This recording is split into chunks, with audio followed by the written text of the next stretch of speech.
এক সময়ের কথা, একজন জেলের একটা ছোট্ট পুত্র ছিল। সে ভাবলো যে আমি আমার বাবার মতোই মাছ ধরব। তখন সে একটা লাঠি নিল, তাতে দড়ি বাঁধল, আর সেই দড়ির মুখে যে কাঁটা বিঁধে থাকে তাতে চারা ঝুলিয়ে জলে ফেললো আর বসে থাকলো। কিছু সময় পরে জলে একটি তরঙ্গ দেখা গেল। ও বুঝতে পারলো খুব বড় একটা মাছ ফাঁদে পড়েছে। ও বল প্রয়োগ করলো, সেটা টানার চেষ্টা করলো। মাছও বল প্রয়োগ করলো, আর শেষে যেটা হলো সেই দড়ি ছিঁড়ে গেল আর মাছ বেঁচে পালিয়ে গেল। দেখুন, ও অনেক চেষ্টা করলো কিন্তু অসফল হলো। কখনো অধিক বল প্রয়োগ করলো, আবার কখনো কম বল, কিন্তু কিছুতেই সফল হলো না।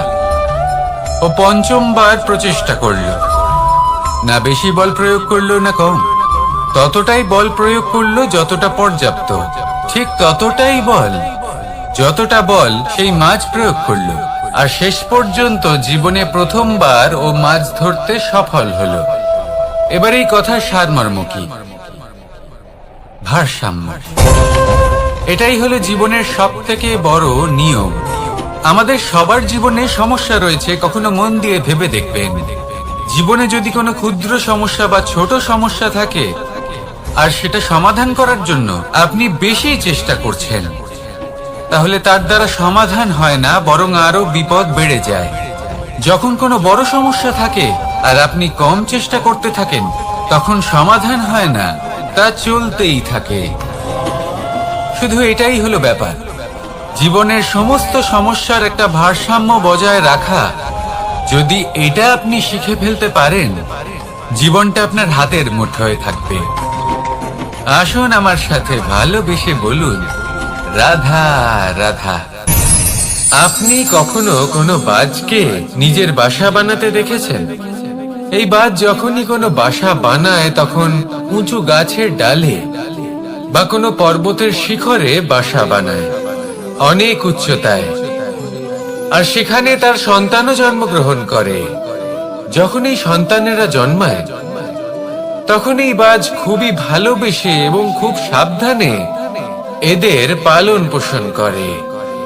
নিজের ঠোঁট দিয়ে তাদের ঠোঁটে খাবার পরিবেশন করে।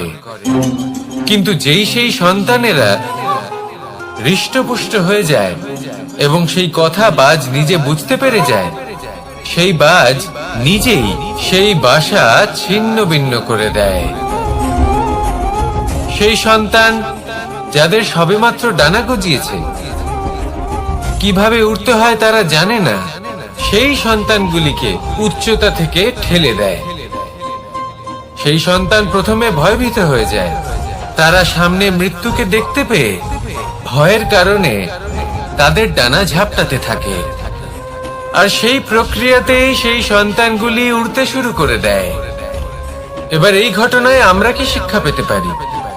এটাই, যদি আপনি মাতা পিতা হন, তাহলে নিজের সন্তানকে অবশ্যই স্নেহ করুন, কিন্তু তাদেরকে নিজের আঁচলের তলায় বেঁধে রাখবেন না। যদি আপনি চান আপনার সন্তান জীবনে উন্নতি করুক, তাহলে নিজের মুঠো থেকে তাদের স্বতন্ত্র করে দিন।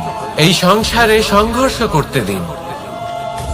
সেই সন্তান নিজেই বুঝতে পারবে যে জন্মের সময় পাওয়া ডানা কি করে ব্যবহার করতে হয়। আর আপনার চোখের সামনে আপনার সন্তান এই আকাশে উড়তে থাকবে। তাহলে আসুন আমার সাথে ভালোবেসে বলুন, রাধা রাধা। কখনো কোনো চাতককে দেখেছেন? একটা চাতক বর্ষার জন্য অপেক্ষা করে। সেই বর্ষার জলে নিজের তৃষ্ণা নিবারণ করে, নয়তো সারা বছর তৃষ্ণার্ত থেকে যায়। ও আকাশের দিকে তাকিয়ে থাকে আর অপেক্ষা করে যে কবে বর্ষা হবে আর কবে আমি আমার তৃষ্ণা নিবারণ করব। সেখানে অন্যদিকে একটি কাক বা একটা পায়রা, এরা কি করে? যেখানে জল পায় পান করে নেয়, যেখানে খাবার পায় খেয়ে নেয়, আত্মীয় স্বজন বন্ধু বান্ধব যাকেই পায় তার সাথে সময় কাটায়, খাবার খায় আর চলে যায়। এবার এদের মধ্যে মিল কোথায় আর পার্থক্য কোথায়? দুজনের কাছেই ডানা রয়েছে, দুজনেই উড়তে পারে। এই আকাশ হলো ওদের, খাবারের দানা ওদের। পার্থক্য হলো তাদের অভিলাষার, পার্থক্য হলো তাদের আকাঙ্ক্ষার, পার্থক্য জীবন যাপনের ধরনের। এবার যত বেশি আকাঙ্ক্ষা থাকবে, যত দামি জীবন যাপন করার ইচ্ছে থাকবে, তত বেশি কষ্ট আপনাকে সহ্য করতে হবে। আবার অন্যদিকে জীবন যত সরল হবে, জীবন যাপন যত সরল হবে, সমস্যা ততটাই কম হবে। তাই সবসময় চেষ্টা করবেন আপনার মানসিকতা এবং আপনার জীবন যেন সরল হয়। ভালোবাসতে থাকুন। যদি কেউ আপনাকে ভালোবাসে, তাকেও আপনি ভালোবাসা ফিরিয়ে দিন। তাদের সাথে কথা বলুন, কিছু তাদের কথা শুনুন, কিছু নিজের কথা বলুন। দেখবেন সকল তাপ উত্তাপ দূর হয়ে গেছে। এটাই তো হলো জীবনের সারমর্ম। তাই প্রেমে থাকুন, ভালোবাসুন, আর ভালোবেসে আমার সাথে বলুন, রাধা রাধা। একবার একজন সাধক ওনার শিষ্যদের একটা কাজ দিলেন। একটা দুর্লভ জড়িবুটি নিয়ে আসতে বললেন। এতটাও কঠিন কাজ সেটা ছিল না, কারণ সকল শিষ্য জানতেন যে এই দুর্লভ জড়িবুটি কোথায় পাওয়া যায়। পর্বতের শিখরে। কঠিন কাজ কোনটা? সেখানে পৌঁছনোর সেই পথ, যা ছিল কাঁটায় জর্জরিত, পাথরে পরিপূর্ণ, যেখানে পিছলে পড়ার আশঙ্কা রয়েছে এবং গভীর ক্ষত পেতে পারে সবাই। এবার বেশ কয়েকজন শিষ্য গেলেন, তার মধ্যে কয়েকজনই সেই জড়িবুটি নিয়ে আসতে পারলেন। কারণটা কি ছিল? কিছু শিষ্যের মনোযোগ ছিল শুধুমাত্র লক্ষ্যের দিকে, অর্থাৎ পর্বতের সেই শিখরে। কিছু শিষ্যের মনোযোগ ছিল পথের এই সংকটগুলির ওপর। কিছুজন নিজের সমস্ত মনোযোগ, সমস্ত শক্তি কেন্দ্রীভূত করলেন শুধুমাত্র লক্ষ্যের দিকে। বাকিরা মনোনিবেশ করলেন এই সংকটের থেকে নিজেকে বাঁচাতে। কিন্তু যাদের মনোযোগ শুধু লক্ষ্যের দিকে ছিল, শুধু তারাই জড়িবুটি নিয়ে আসতে পারলেন। কারণ কি ছিল? একটা সহজ ব্যাপার যা আমাদের বুঝতে হবে। আমরা যদি লক্ষ্যে পৌঁছতে চাই, তাহলে বিপদের সম্মুখীন তো আমাদের হতেই হবে, আর কোনো বিকল্প নেই। যন্ত্রণাও হবে, পায়ে কাঁটাও হয়তো ফুটতে পারে, হয়তো পড়েও যেতে পারেন, হয়তো রক্তপাতও হতে পারে। কিন্তু তার সাথেই সাফল্য অর্জনের যে আনন্দ, সেটাও পাওয়া যায়। সেই জন্য নিজের মনোযোগ সবসময় লক্ষ্যের দিকে রাখুন, পথের সেই বিপদগুলির দিকে নয়। সত্যি কথা বলতে, এই বিপদ এটা কিছুক্ষণের, আজ আছে কাল নাও থাকতে পারে। কিন্তু যদি লক্ষ্যকে প্রাপ্ত করতে পারেন, তাহলে তার আনন্দ আপনার সাথে সারা জীবন রয়ে যাবে। তাহলে লক্ষ্য প্রাপ্ত করুন, আর আমার সাথে ভালোবেসে বলুন, রাধা রাধা। আমরা কখন উচিত কাজ করি, কখন অনুচিত কাজ করি, কখন পুণ্য করি আর কখন পাপ করি, কখন ন্যায়ের পথে চলি আবার কখন অন্যায়ের পথে চলি, তা দুজন ব্যক্তি বুঝতে পারেন, পরমাত্মা আর অন্তরাত্মা। এবার প্রত্যেক মুহূর্তে কি হয়, পরমাত্মা সবই জানেন, তার কাছে কিছুই গোপন নয়। কিন্তু প্রত্যেক মুহূর্তে আপনার কি করা উচিত, সেটা উনি এসে আপনাকে বলতে পারবেন না। সেই জন্য আমাদের ভেতরে অন্তরাত্মা আছে, আমাদেরই চেতনার একটি অংশ। একবার চোখ বুঝে দেখুন, অন্তরাত্মার মধ্যে নিমজ্জিত হয়ে ভাবুন আর বোঝার চেষ্টা করুন। এই অন্তরাত্মা সবসময় আপনাকে শুভ কাজ করার জন্য প্রেরিত করেন আর অশুভ কাজ করা থেকে বিরত করেন। এই অন্তরাত্মার কথা মানতে থাকুন। পরমাত্মা সবসময় আপনার কাছেই পাবেন। আসুন আর আমার সাথে ভালোবেসে বলুন, রাধা রাধা। মানুষের জীবনে দুই ধরনের আবেগ থাকে যা চিরকাল তার সাথে বসবাস করে। প্রথম, স্বপ্ন। দ্বিতীয়, অজুহাত। মানুষ হাজার হাজার স্বপ্ন দেখতে পারে। আমাকে এই কাজ করতে হবে, আমাকে ওখানে ঘুরতে যেতে হবে, আমার জীবনে এই অসম্ভব কাজ বাস্তবায়িত করে দেখাতে হবে, আদি ইত্যাদি। এবার ঠিক যেমন স্বপ্ন দেখেন সেইভাবে অজুহাতও খুঁজে নিয়ে আসেন।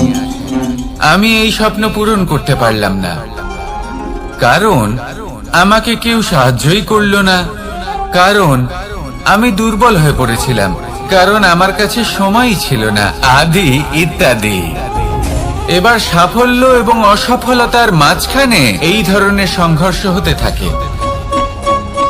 সাফল্য তখন লাভ করা সম্ভব যখন আপনার স্বপ্ন আপনার অজুহাতের থেকে অনেক বড় হয়, আর অসফলতা তখন পাবেন যখন আপনার অজুহাত আপনার স্বপ্নের থেকে অনেক বড় হয়।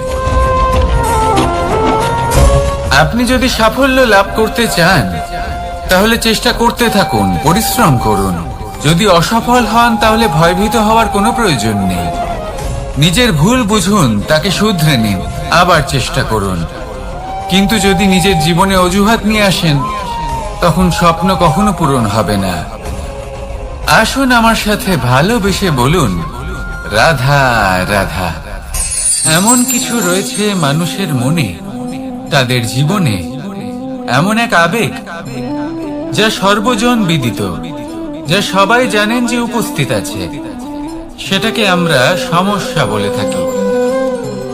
এমনিতে আমরা সকলেই জানি যে এমন কোনো গৃহ নেই যেখানে মৃত্যুর ছায়া পড়েনি, এমন কোনো বৃক্ষ নেই যার দ্বারা ওষুধ তৈরি সম্ভব নয়, এমন কোনো অন্ন নেই যা সময়ের সাথে বিষ বা অমৃতে পরিণত হতে পারে। এবার এই সমস্যাগুলি কোনো ব্যক্তির জন্য সমস্যা হতে পারে, কিন্তু নিজে থেকে এরা কোনো সমস্যাই নয়। এরা আসে আমাদের সাহায্য করতে, আমাদের কিছু শেখাতে। আপনি নিজেই দেখুন, পর্বতের শিখর থেকে কোনো এক পাখি পড়ে গিয়ে নিজের প্রাণ ত্যাগ করলো। সেটা কখন সম্ভব?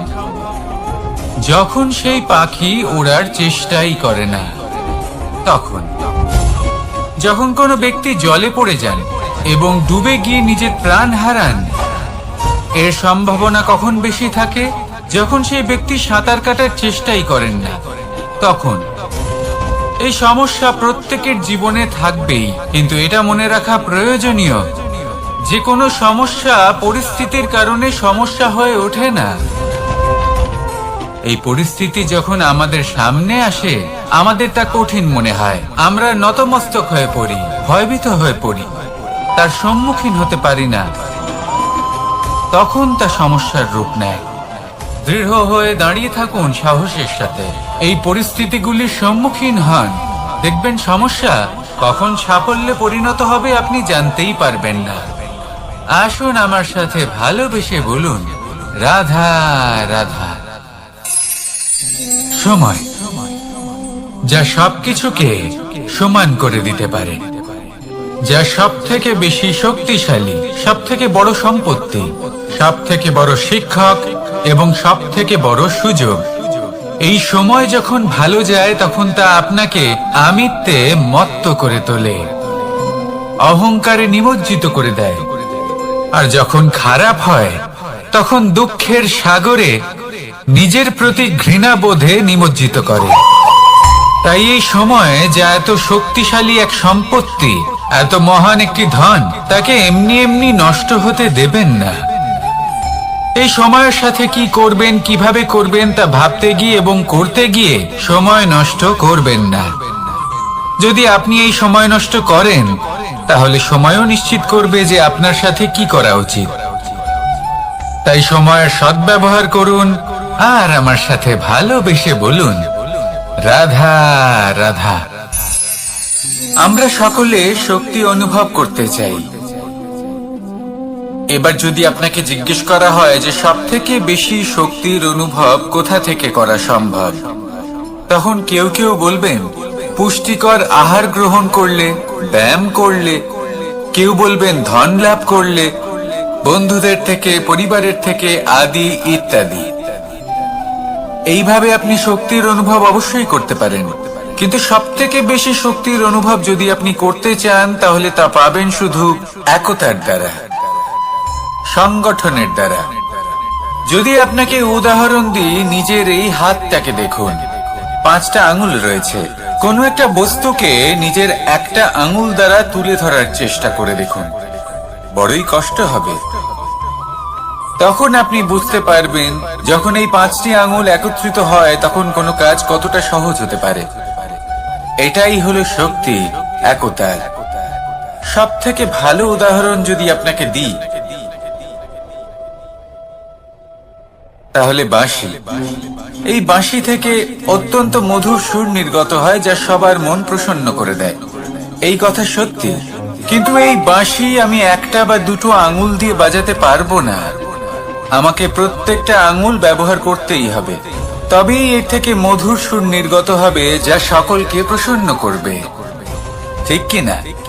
ঠিক এইভাবেই যদি আপনি চান যে আপনার জীবনরূপী বাঁশি থেকেও মধুর সুর নির্গত হোক বা সবার মনকে প্রসন্ন করে তুলুক, তাহলে আপনাকেও জীবনে একতা নিয়ে আসতেই হবে। আপনি একাও কর্ম করতে পারেন, পথ চলতেও পারেন, সামনেও এগোতে পারেন, সাফল্যও লাভ করতে পারেন। কিন্তু যখন সকলে একসাথে এগোবেন, সেই পথে চলবেন, সেই কর্মই করবেন, তখন লক্ষ্যে অবশ্যই পৌঁছবেন, সাফল্য অবশ্যই লাভ করবেন।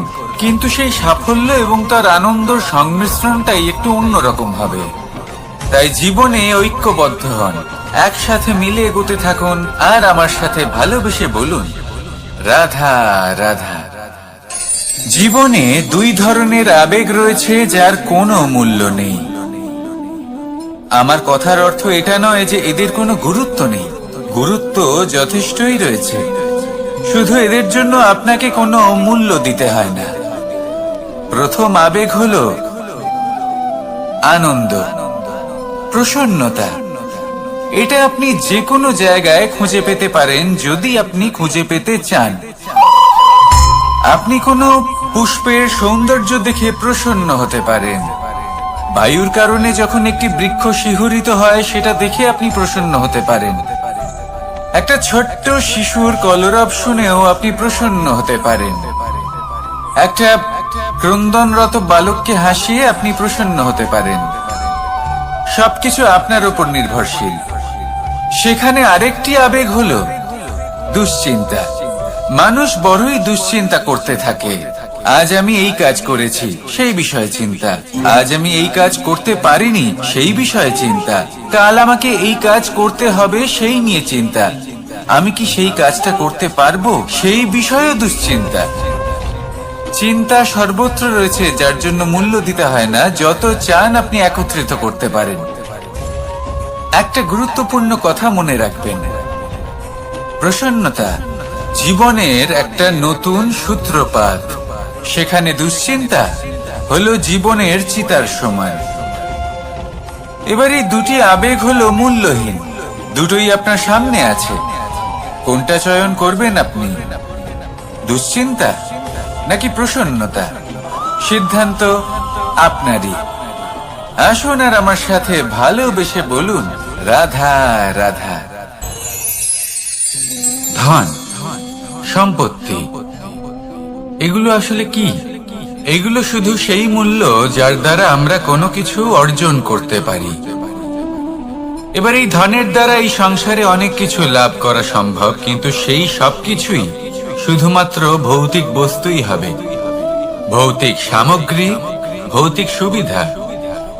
অর্থাৎ আপনার কাছে যতই ধন থাকুক, তা আপনাকে শান্তির ঘুম এনে দিতে পারবে না, আপনাকে জীবনের বাস্তব সুখের অনুভূতি লাভ করাতে পারবে না। কারণ এগুলো ভৌতিক ধন, এ ভৌতিক বস্তুই অর্জন করাতে সক্ষম। বাস্তবিক ধন কি? যদি এই প্রশ্ন আপনার মনে আসে, তাহলে তার উত্তর আমি আপনাকে দেব একটা উদাহরণের মাধ্যমে। কখনো আপনি শুনে থাকবেন যে একজন পিতা আজীবন অনিষ্ট করেন, অনর্থ করেন, খারাপ কাজ করেন শুধু ধন অর্জনের জন্য। তিনি ভাবেন যে আমি ধন অর্জন করব আর নিজের সন্তানকে একটা উজ্জ্বল ভবিষ্যৎ প্রদান করব, একটা সুখ স্বাচ্ছন্দ্যময় জীবন দান করব। এবার সন্তান যখন জন্ম লাভ করে তখন সে ভাগ্যের জোরে সেই ধন ভোগ করে। যেরকম সে পায় সেরকমই তার ব্যবহার সে করে। কখনো আপনি এটাও দেখে থাকবেন যে সেই সন্তান সমস্ত ধন নষ্ট করে ফেলে, আর সেই পিতা যিনি সমস্ত ধন সঞ্চয় করেছেন, যিনি সেই ধনের প্রভু, আজ সেই ধনের প্রহরী হয়ে রয়েছেন। এবার এরকম কেন হয়?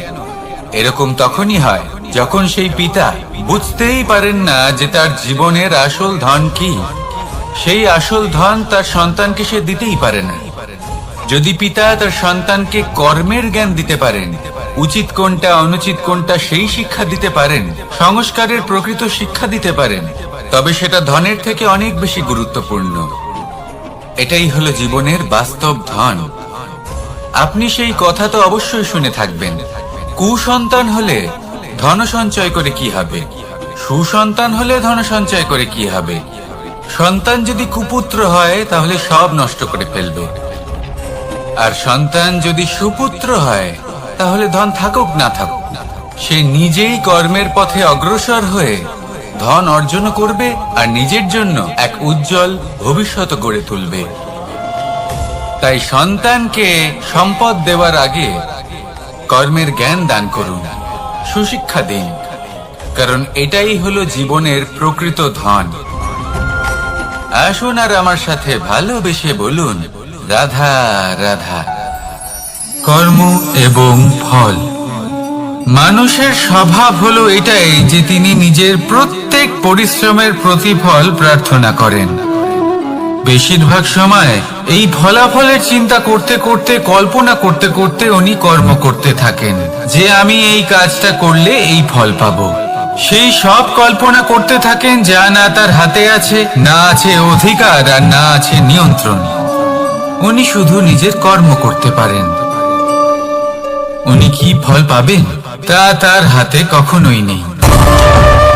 তাই আপনিও শুধুমাত্র কর্ম করতে থাকুন, ফলের চিন্তা করবেন না। মনে রাখবেন, শিকড় এবং শাখা যেভাবে একে অপরের সাথে জড়িয়ে, সেইভাবেই একে অপরের সাথে জড়িয়ে কর্ম এবং ফল। যেরকম কর্ম আপনি করবেন সেরকম ফল আপনি অবশ্যই পাবেন। তাই এই ফলের আশায় কর্মের সময় কখনোই নষ্ট করবেন না, কারণ যে ব্যক্তি সময় নষ্ট করেন, সময় সেই ব্যক্তিকে অবশ্যই নষ্ট করে দেয়। কর্ম করুন নিঃস্বার্থভাবে, ফলের চিন্তা করবেন না, আর আমার সাথে ভালোবেসে বলুন, রাধা রাধা। কর্ম এবং ফল। দেখতে গেলে এই সমস্ত ব্রহ্মাণ্ড এই দুইয়ের মাঝেই স্থির হয়ে আছে। মানুষজন কর্ম করেন ভালো ফল লাভের আশায়, আর ভালো ফল লাভের আশায় উনি এটাই ভুলে যান যে উনি যে কর্ম করছেন তা কি করছেন। আমি বলেছিলাম কর্ম করুন ফলের চিন্তা না করে, কিন্তু কি কর্ম করছেন সেই বিষয়ে ভাবাটাও অত্যন্ত আবশ্যক। নয়তো অনেক সময় আমরা এমন কর্ম করে ফেলি যা না চাইতেও বিষে পরিণত হয়, যা হয়েছে দুঃশাসনের সাথে, দুর্যোধনের সাথে, গুরু দ্রোণের সাথে।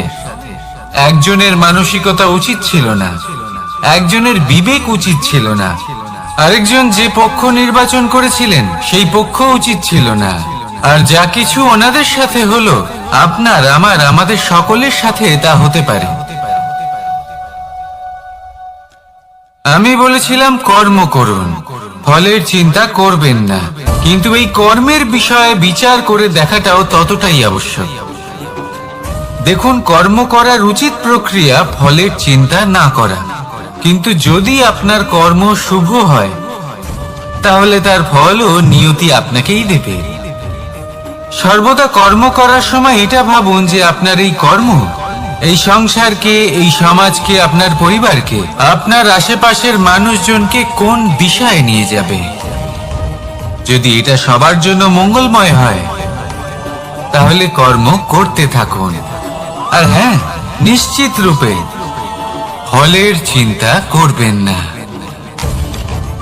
আসুন আমার সাথে ভালোবেসে বলুন, রাধা রাধা। বটবৃক্ষের বীজ সর্ষের দানার থেকেও ছোট হয়, কিন্তু যখন তা নিজের রূপ ধারণ করে তখন তা বিশাল বৃক্ষের আকার ধারণ করে, যা সহস্র বছর ধরে বেঁচে থাকে, ছায়া প্রদান করে, পাখিদের আশ্রয় প্রদান করে, আর দেয় পথচারীদের বিশ্রাম করার স্থান। কেন? কারণ সেই ছোট বীজ তা মাটির ভেতরে গিয়ে নিজের খোলস ত্যাগ করে। অন্ধকারে থাকে সে, যতই আলো আসুক না কেন, যতই বর্ষা আসুক না কেন, সব সহ্য করে। আর তারপরে একটা চারা গাছ অঙ্কুরিত হয়, তারপর ধীর গতিতে একটা বিশাল বৃক্ষতে পরিণত হয়।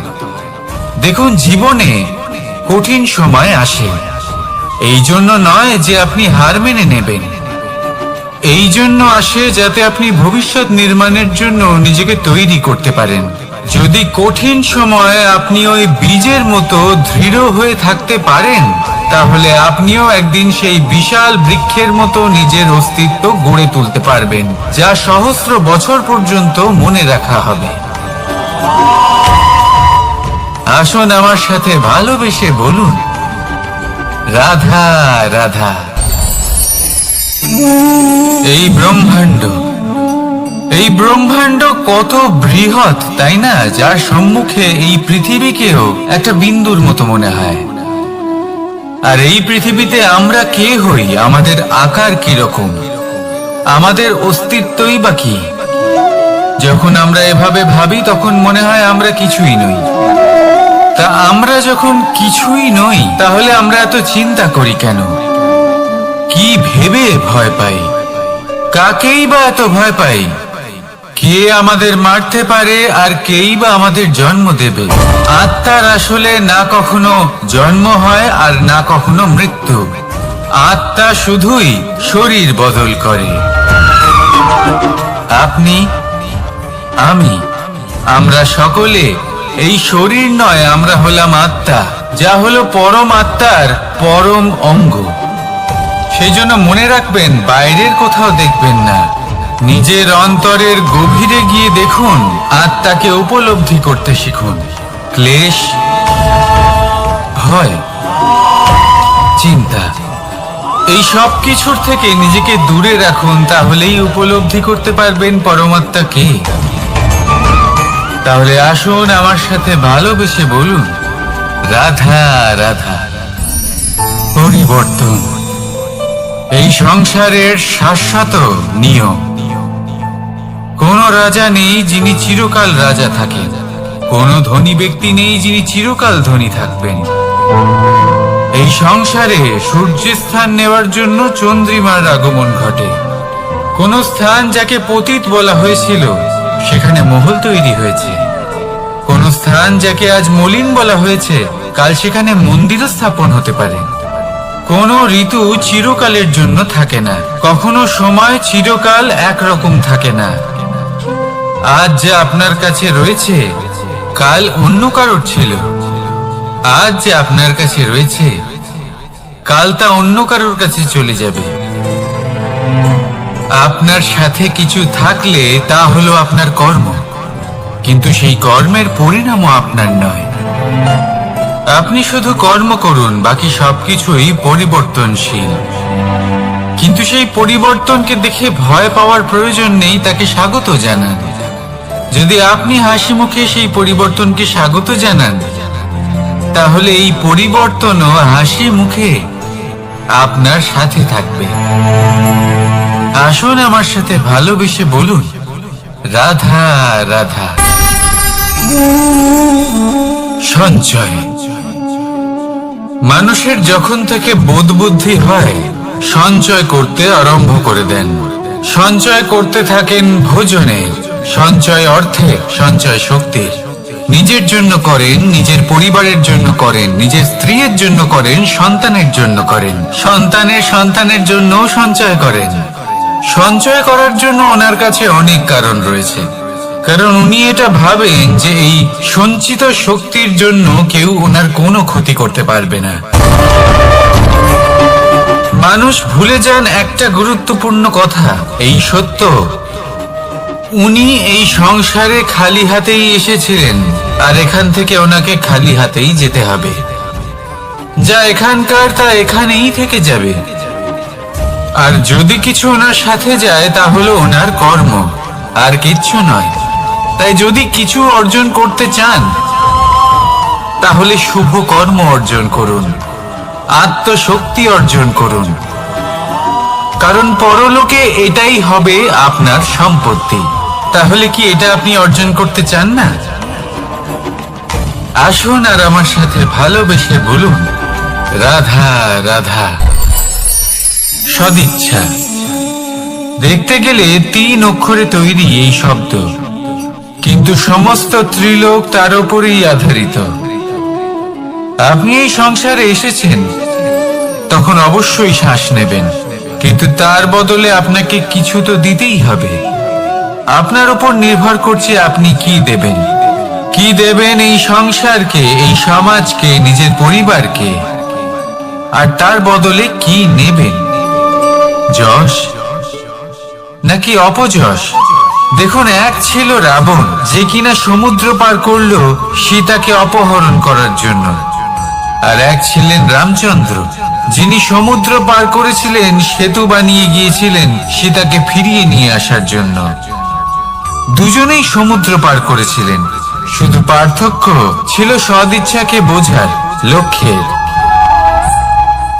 অনেক মানুষের যাত্রা একরকম হতেই পারে, কিন্তু আনন্দ তখনই লাভ করবেন যখন লক্ষ্য শুভ হবে, মহান হবে। এই লক্ষ্য দিয়ে এই সংসারের কল্যাণ হবে এবং মানুষের সম্মান হবে। যদি আপনার সংকল্প উচিত হয় তাহলে আপনার লক্ষ্য উচিতই হবে, নয়তো শুধুমাত্র বিনাশ হবে। আর উচিত এটাই হবে যে বিনাশের হাত থেকে যেন নিজেকে বাঁচানো যায়, কি বলেন? তাই জীবনে যে লক্ষ্য স্থির করছেন, মনে রাখবেন তা যেন শুভ লক্ষ্য হয়। যদি এরকম হয় তাহলে আপনার যাত্রা, আপনার জীবন দুটোই শুভময় হবে। আসুন আর আমার সাথে ভালোবেসে বলুন, রাধা রাধা। সুরক্ষা। এই সুরক্ষা আসলে কি? এটা কি কোনো কবচ নাকি কোনো সীমা? এই সুরক্ষা আসলে অন্য কিছু। আমাদের মাতা পিতা, আমাদের প্রিয়জন, আমাদের বন্ধু, এই সমাজ, আমাদের শুভাকাঙ্ক্ষী, আমাদের আত্মীয়, এনারা সবাই আমাদের জীবনে কোনো না কোনো ভাবে সুরক্ষা দিয়ে থাকেন, একটা কবচ দিয়ে থাকেন কোনো না কোনো রূপে। কিন্তু দেখতে গেলে আমাদের পরাক্রমের পথে, আমাদের বীরত্বের পথে, আমাদের সাহসের পথে এই সুরক্ষাই সব থেকে বড় বাধা হয়ে দাঁড়ায়। একবার ভেবে দেখুন, যদি আপনি কোনো সুরক্ষাই না পান, বা যদি আপনি এই সুরক্ষা ভেঙে বাইরে আসতে পারেন, তাহলে আপনার বীরত্ব চরম সীমায় পৌঁছে যায়। কেন? কারণ তখন আপনি জানেন যে এই সংসারের সম্মুখীন আমাদের নিজেদেরই হতে হবে। আপনি বুঝে যান যে শত্রুর সম্মুখীন এবার নিজের বলের দ্বারা, নিজের পরাক্রমের দ্বারা, নিজের সাহসের দ্বারা করতে হবে। আর তখন আমাদের মনের মধ্যে এই শক্তি জাগ্রত হয়। এই শক্তি অন্তরেই বসবাস করে। শুধু এটা চিনে নিতে হবে, একে জাগ্রত করতে হবে। আর এটা সুরক্ষা ভেঙে যাওয়ার পরেই সম্ভব হয়। আর যারা নিজের শক্তি সম্পর্কে জানেন, যিনি নিজেই জানেন তিনি কতটা শক্তিশালী, তিনি নিজেই নিজের সুরক্ষা কবচ চিরকালের মতো ভেঙে ফেলে দেন, ঠিক কর্ণের মতো। আর তারপরে দেখুন, আপনার পরাজয় হোক বা বিজয়ী হোক না কেন, সেটাই অনেক বড় হয়, সেটাই প্রশস্ত হয়ে থাকে। সেই জন্য ত্যাগ করুন নিজের ভয়কে, নিজের আশেপাশের এই সুরক্ষা চক্রকে ভেঙে ফেলুন, আর সম্মুখীন হন এই সংসারে নিজের শত্রু সম্মুখীন হন। পরাক্রমের এই অঙ্কুর, তা অঙ্কুরিত হওয়ার জন্য বীজের উপরের এই কবচ এটা ভেঙে যাওয়া অতি আবশ্যক। আসুন আমার সাথে ভালোবেসে বলুন, রাধা রাধা। যখন আমরা হাঁটতে থাকি আর আমাদের পায়ে কাঁটা বিঁধে যায়, তখন মুখ দিয়ে আহ বেরিয়ে আসে, কান্না চলে আসে, আর অনেক সময় অভিশাপও বেরিয়ে আসে। কিন্তু আমরা কি কখনো এটা এইভাবে দেখেছি, এইভাবে ভেবেছি যে আমরা যে পথে চলেছি সেই পথে কাঁটা বিঁধেছে, নাকি আমরা সেই পথ নির্বাচন করেছি যাতে শুধুই কাঁটা রয়েছে? নাকি আমরা এভাবে ভেবে দেখেছি যে এই কাঁটা আমাদের কষ্ট দিতে এসেছে, নাকি এটা আমরাই বিছিয়ে রেখেছিলাম? সাবধান থাকা উচিত ছিল, কারণ কাঁটা বিঁধলে যন্ত্রণা হবে, চিৎকার করে ফেলতে পারি, মুখ থেকে অভিশাপও বেরিয়ে আসতে পারে। কিন্তু এই অভিশাপ শুধুমাত্র আমাদের তরফ থেকে অভিশাপ হয়, সামনের ব্যক্তিটির ওপরও নির্ভর করে। এবার সেই ব্যক্তি যদি এমন হয় যে ফুল আর কাঁটা এই দুই সমানভাবে গ্রহণ করতে পারে, তার কাছে অভিশাপও বরদানে পরিণত হয়। শেষ পর্যন্ত ব্যাপারটা দাঁড়ায় ভাবনা, চিন্তা, দৃষ্টিভঙ্গির ওপর। কারণ আপনার এই ভাবনাই সত্যি হয়ে সামনে আসে। সেই জন্য এই ভাবনা, চিন্তা, মানসিকতাকে গুরুত্ব সহকারে দেখবেন। এই বিবেচনা নিয়ে বিবেচনা করতে শিখুন। আমার কথার অর্থ হলো যে জীবনে যখন এরকম কিছু একটা ঘটবে, তখন ভেবে দেখুন যে এরকম কেন হলো। আপনি কি এমন কোনো কর্ম করেছিলেন যার কর্মফল এটা? এমন কোনো কাজ যা অনুচিত ছিল, অসত্য ছিল, যা অভদ্রতার কারণ ছিল? ভেবে দেখা প্রয়োজন। দেখুন, ইচ্ছে হলো আপনার যে আপনি কি করতে চান, ভাবনা আপনার, সত্য আপনার, জীবন আপনার, সিদ্ধান্ত আপনার। আসুন আর আমার সাথে ভালোবেসে বলুন, রাধা রাধা। সময়, এই সময় আসলে কি? এই সময় একটা সরল রেখা তো কখনোই নয়। সময় হলো একটা চক্র, যেখানে এর আদি সেখানেই হলো এর অন্ত, আর যেখানে তা শেষ হয় সেখান থেকেই তার শুরু হয়। এই সময় একটা অত্যন্ত বিচিত্র চিন্তা, বিচিত্র ভাবনা, একটা বিচিত্র বস্তু যা কেউ বুঝতে পারেন না। এই সময়ের লীলা, এর কোনো প্রমাণ নেই, কোনো জ্ঞান নেই, কোনো পরিমাপ নেই। শুধু এটুকু আমরা জানতে পারি, যেখানে শেষ হবে সেখান থেকে একটা নতুন সূচনাও হবে। যা আজ আপনার কাছে আছে, কাল অন্য কারোর কাছে যাবে, তারপরে তার কাছ থেকেও অন্য কারোর কাছে যাবে, তারপরে তার থেকেও ছিনিয়ে নেওয়া হবে। এই নিয়তির একজনের কাছ থেকে অন্যজনের কাছে আদান প্রদানের এই সময় হলো আপনার সময়। এই সময়ের সদ্ব্যবহার করুন, এই সময়কে বাঁচুন। আপনাকে শুধু এটাই সুনিশ্চিত করতে হবে যে আপনি কোন পক্ষে আছেন। আর সত্যি বলতে কি, আপনার জীবনের পরিণাম নির্ভর করে আপনার নির্বাচনের ওপর। আপনি কোন পক্ষ নির্বাচন করছেন?